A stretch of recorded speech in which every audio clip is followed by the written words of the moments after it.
High, good morning সবাইকে। আজকের দিনটা কেমন কাটলো চলো দেখাই তোমাদেরকে। সকালবেলা ঘুম থেকে উঠেই দেখি বাইরের আবহাওয়াটা কি সুন্দর, দেখেই মনটা সত্যি বলছি ভীষণ ভালো হয়ে গেল। এরপরে আমি একটু ব্রাশ করে নিলাম, তারপরে আমি আবার স্নানও করে নেব, কারণ ডিউটি রয়েছে, ডিউটিতে যেতে হবে। স্নানের পরে আমি পুজোটাও দিয়ে নিয়েছি, পুজো দেওয়া কমপ্লিট। এরপরে আমি খেয়ে দিয়ে তারপরে একদম রেডি হয়ে নেব।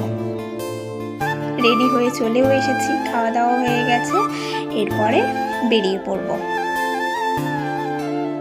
আজকে আমি অনেকটাই লেট করে ফেলেছি, ভাগ্যিস আর একটুর জন্য হলেই এই ট্রেনটা মিস করতাম।